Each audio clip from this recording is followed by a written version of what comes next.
Hello दोस्तों, आज हम डिस्कस करेंगे RO water filters. Last time हमने डिस्कस किया था UF water filter. RO water filter क्या होते हैं? इसमें रिवर्स ऑस्मोसिस टेक्निक यूज़ की जाती है। What is reverse osmosis technique?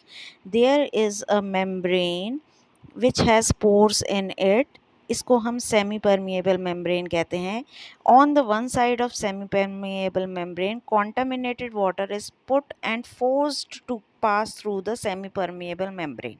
अब contaminated water में impurities हैं तो water goes to the other side of the membrane, whereas other particles, impurities like microorganisms, dust, etc., remains on the same side, so we get a more clean water.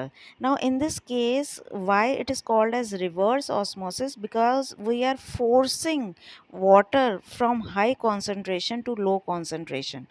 We will not go into details of it, but this requires energy, and this energy is consumed in the form of electricity. So R O water system जो होते हैं वो electricity पे run करते हैं as compare to UF water system.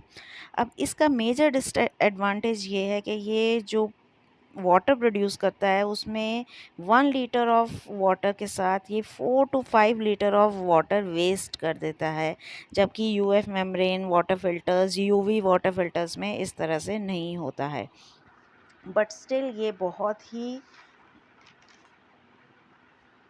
Famous है use होने के लिए और बहुत ही प्रचलित है हमारे कंट्रीज़ में आरओ सिस्टम, क्योंकि ये बहुत ही clean and clear water produce करता है। इसमें डिज़ोल्व सॉल्ट नहीं होते, so it can even remove hardness of water.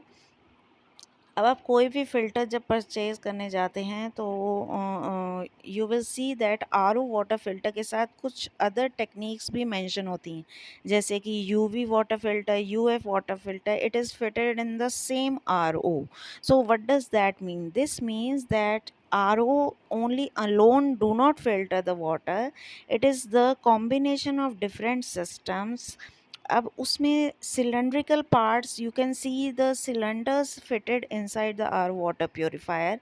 In some cases you can see it like Kent RO में आपको cylinders नज़र आते हैं. Now what are these cylinders? These are different stages of filtration.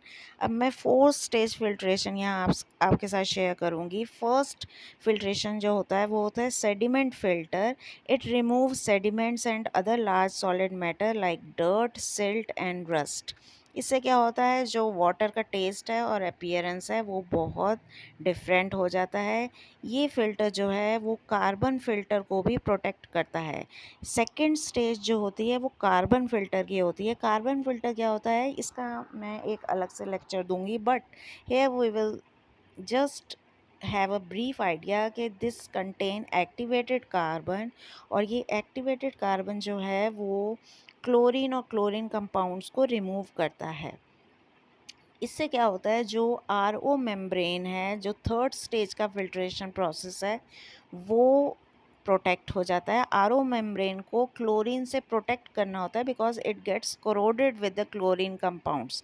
So to remove these chlorine compounds, carbon filter which uses activated carbon is used. After that the water goes to RO membrane, और जैसा कि मैंने पहले explain किया कि reverse osmosis technique से organic or inorganic compounds such as fluorides, impurities such as total dissolved solids, TDS भी कहते हैं, सोडियम, कैल्शियम, आयन, ये सब रिड्यूस हो जाते हैं। कुछ आरओ सिस्टम में एक अलग से स्टेज होती है जिसे कि डीआयनाइजेशन स्टेज कहते हैं। यहाँ पर आयंस को रिमूव किया जाता है and the TDS is further reduced.